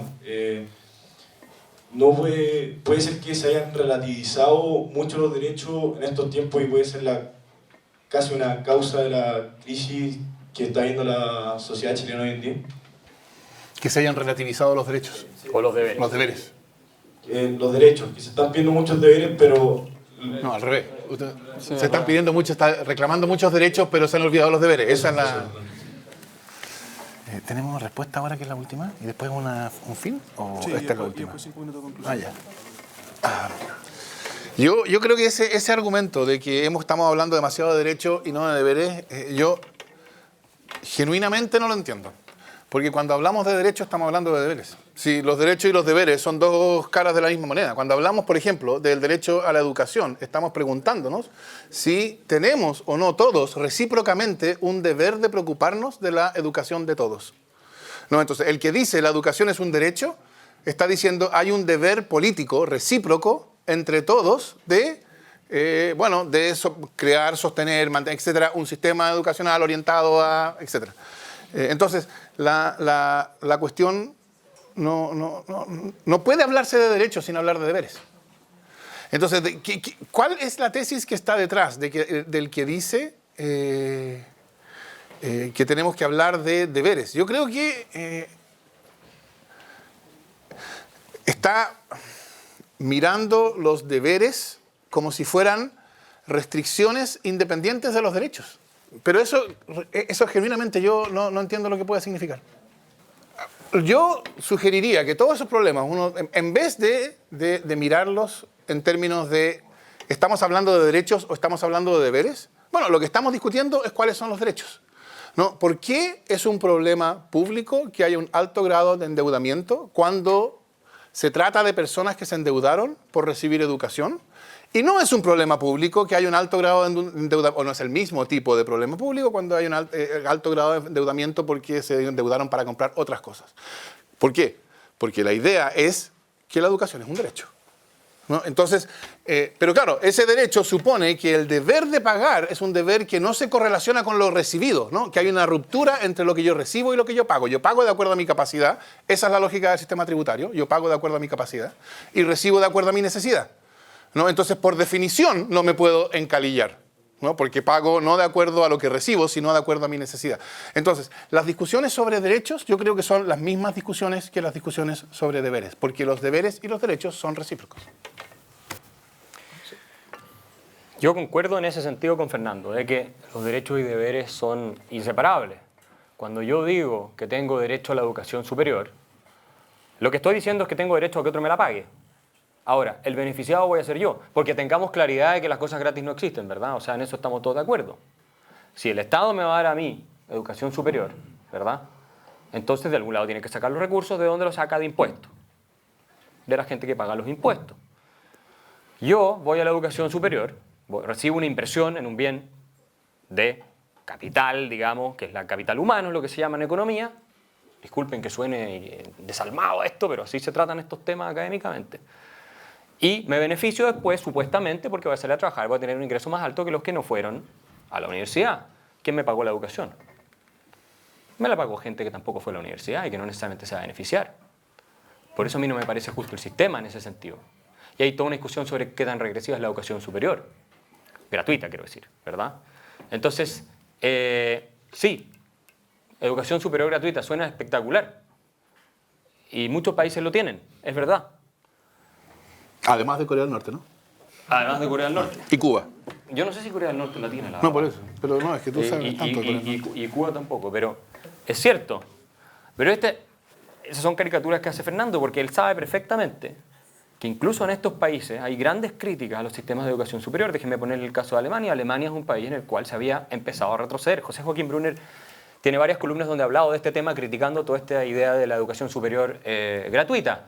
Me imagino que no creen que José Joaquín Brunner es el discípulo de Milton Friedman, o sea, de la Escuela de Chicago y un ultra neoliberal porque fue ministro de la Concertación, es socialdemócrata, no es eso, ¿ok? Entonces, en Alemania va menos gente de los sectores menos aventajados de la población a la universidad, que es gratuita, que en Inglaterra donde se paga, por ejemplo. Y cuando vino Daron Acemoglu, el famoso profesor de economía del MIT, a Chile hace un tiempo atrás, le preguntaron por el tema de la educación superior gratuita y él tampoco un ultralibertario ni mucho menos, dijo, me parece una pésima idea.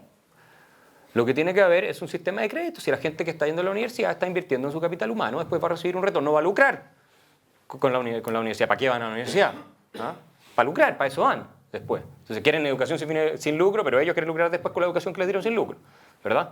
Entonces va a lucrar. Lo lógico es que si hacen una inversión, después retornen el crédito, lo que pagaron. Entonces hagamos un sistema de créditos con tasas, digamos, subsidiadas, qué sé yo. Entonces yo los invito a ustedes, en ese sentido también, a estudiar la literatura económica, porque este no solamente es un problema filosófico. Con Fernando podemos pasar los 10 horas discutiendo de los derechos, los deberes, el problema filosófico de fondo, y me parece que es clave y es lo más importante. No quiero decir que no sea lo más importante, pero supongamos que yo esté totalmente de acuerdo con Fernando, en todo, y supongamos que todo el país está de acuerdo. Después viene la parte de cómo lo ejecutamos en la práctica, cómo financiamos todo esto, de dónde vienen los recursos, cuál va a ser el impacto sobre la inversión, sobre el empleo, sobre todo eso. ¿Cómo se va a manejar el gasto público? ¿Va a ser eficiente o ineficiente? ¿Hay que reformar el Estado primero o no? Todas esas cosas hay que discutirlas. Entonces, no pongamos la carreta delante de los bueyes tampoco en ese sentido. Ahora, obviamente yo no estoy de acuerdo desde el punto de vista filosófico en ese sentido. Porque sí pienso que estamos, y en esto estoy de acuerdo con Ricardo Lagos. Ricardo Lagos lo dijo en una entrevista un tiempo atrás, que esta es una sociedad que se está metiendo la mentalidad de los derechos. Para todo. El derecho sin una correspondiente obligación de la persona que recibe. ¿Te fijas? Entonces no es como en un contrato donde yo tengo derecho a reclamar lo que tú te comprometiste a darme y al mismo tiempo tú tienes derecho a reclamarme a mí lo que yo me comprometí a darte en un acuerdo bilateral. No, en este caso es casi una donación. Una mentalidad de denme las cosas gratis, denmela, tengo un derecho a esto, un derecho al otro, un derecho aquí, un derecho allá. ¿Y quedo yo a cambio? Estoy hablando del punto de vista filosófico. Después uno podría argumentar, no, es que se pueden cobrar más impuestos, pero en principio la idea es denme sin que yo contribuya de vuelta. Es la mentalidad general que se está instalando en nuestro país. ¿Dónde nos va a conducir eso?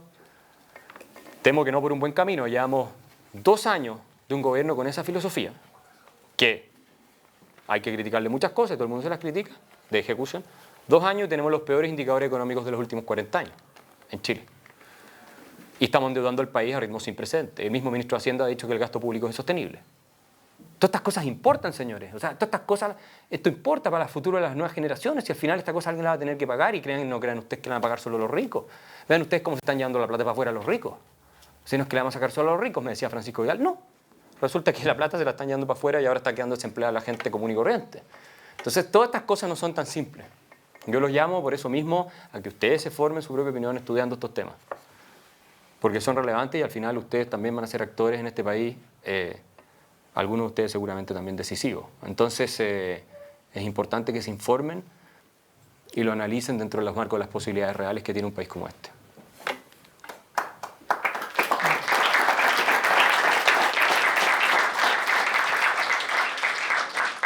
Bueno, para ir cerrando vamos a dar 5 minutos a cada expositor para que concluya, haga un cierre y luego estamos listos.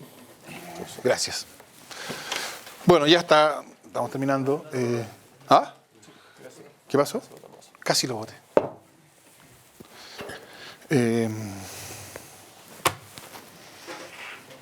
Yo creo que la discusión que hemos estado teniendo y otras discusiones que han estado habiendo en Chile en relación con todas estas cosas son discusiones que tienen algo nuevo. Yo creo que estamos discutiendo en Chile políticamente como no lo habíamos hecho en 25 años o en 20 años. Nosotros nos habíamos acostumbrado a una política sin política. Y yo creo que lo que estamos descubriendo ahora es que hay desacuerdos políticos entre nosotros. Es decir, que hay distintas comprensiones sobre cómo, o distintas ideas sobre cómo debería organizarse la educación. Yo creo que no ayuda mucho decir, mire, una de esas es que la están tratando de organizar como Corea del Norte y como Cuba. No ayuda mucho. Pero bueno, como no hemos discutido políticamente durante más de 2 décadas, la manera de discutir actual es una manera difícil, es difícil. Y parece como que la gente dice, está crispado. ¿Por qué está crispado? Bueno, porque tenemos desacuerdos. Tenemos desacuerdos sobre cómo organizar la educación, tenemos desacuerdos cómo debería organizarse el sistema de seguridad social, tenemos desacuerdos cómo debería organizarse el sistema de salud, tenemos desacuerdos como cuál es la tasa razonable de contribución tributaria, etc. Hay desacuerdos políticos, vaya novedad, ¿no? Yo creo que eso es una buena cosa que surjan estos desacuerdos, porque estos desacuerdos siempre estuvieron ahí. Es una mala cosa el momento en que nos encuentra, porque nos encuentra después de 20 años de tener una forma institucional que no es capaz de procesar el desacuerdo. Y entonces parece como si todo estuviera al borde del precipicio, como si estuviera crispado. Yo creo que hoy día, en general, como el sistema político no está en condiciones de procesar estos desacuerdos, cuando surgen, asustan. Pero yo creo que uno tiene que acostumbrarse. Esto es parte de la experiencia política de todo país democrático, que hay desacuerdo. Y entonces la pregunta es cómo organizar las instituciones para que ese desacuerdo se pueda solucionar o se pueda resolver o se pueda decidir de la mejor manera. Idealmente, claro, el desacuerdo se disolvería porque después de discutir y discutir y discutir hasta quedar verde, bueno, cada uno modificaría la posición que tiene y llegaría a un acuerdo. Pero eso no pasa en la política.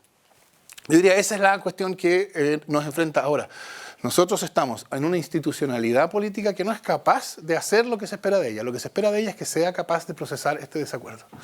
Y no es capaz de hacerla, y eso lo que está produciendo es una creciente deslegitimación de la institucionalidad política.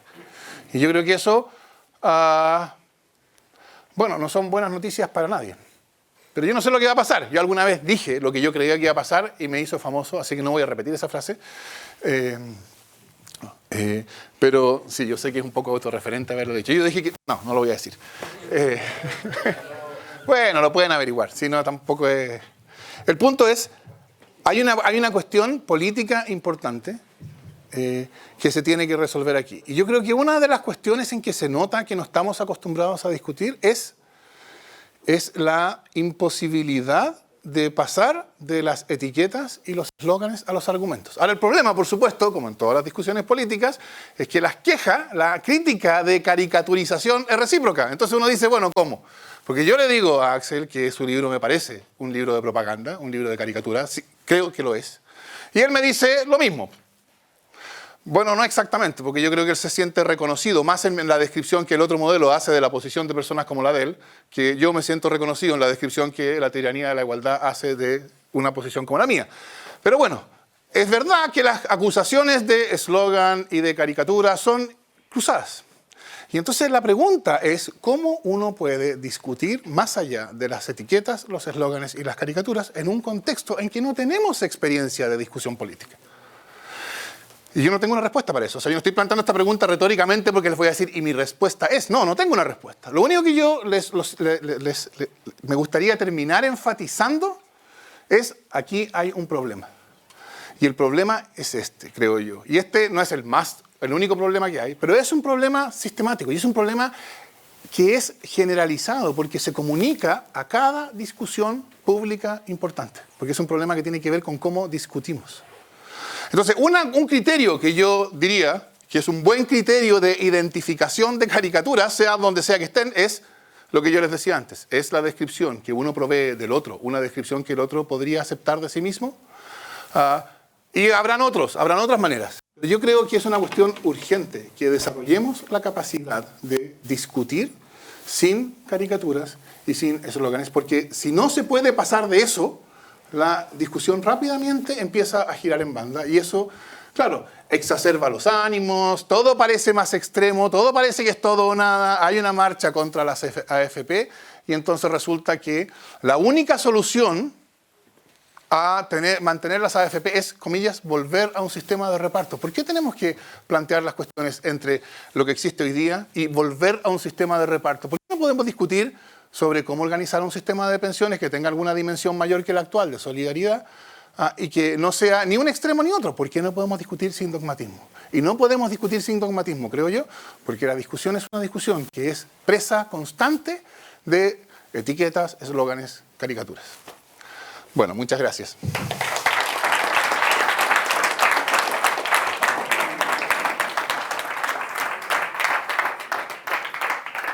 Yo voy a terminar leyendo y comentando una frase del libro de Fernando, del otro modelo que escribe con otros autores, con el que comparto plenamente. Dice: la historia de los países y de los pueblos supone luchas sobre lo que es una vida más plena y justa.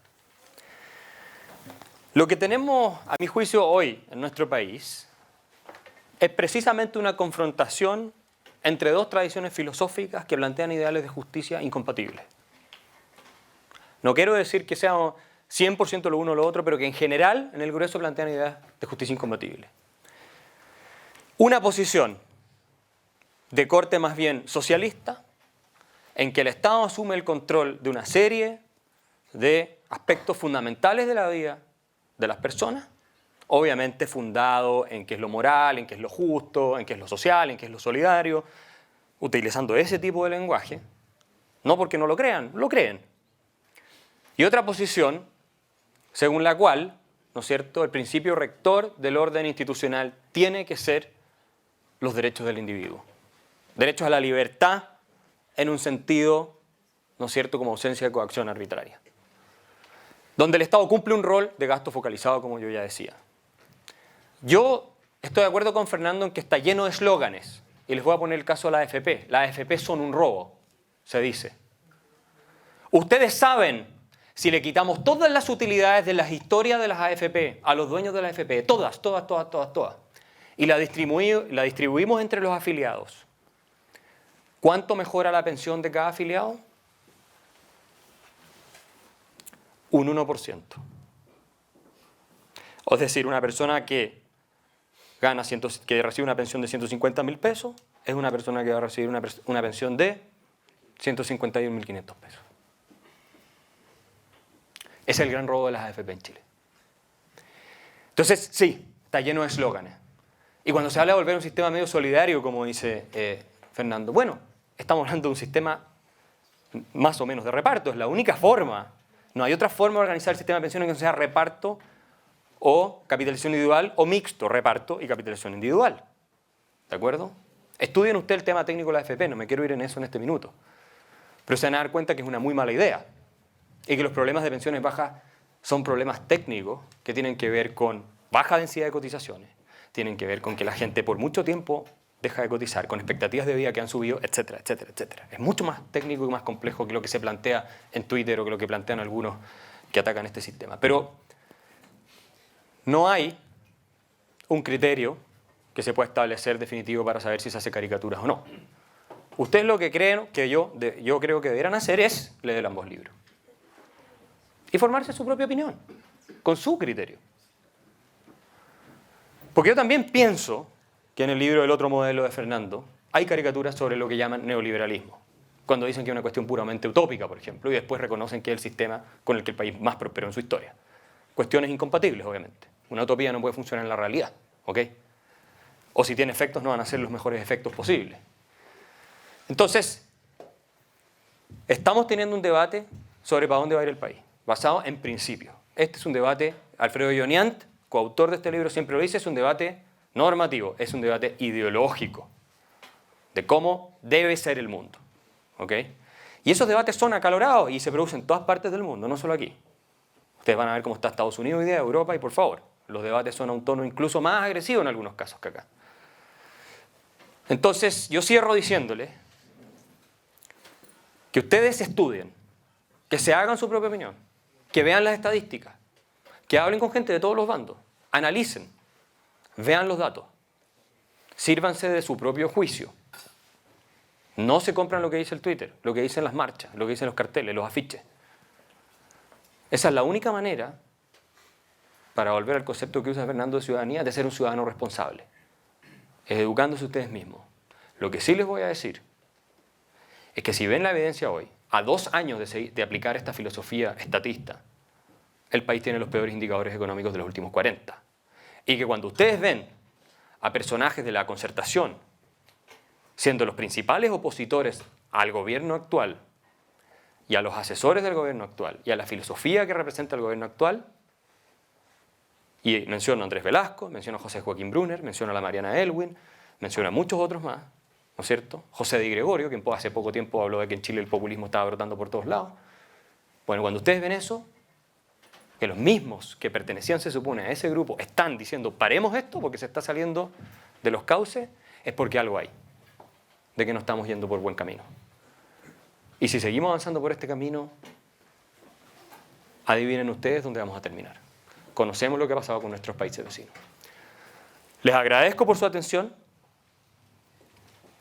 Les agradezco a ustedes por la organización, Raimundo, a Fernando también, por participar en este debate, acalorado debate, debo decir, pero creo que es muy necesario, porque es la única forma en cómo vamos construyendo ciudadanía. Muchas gracias.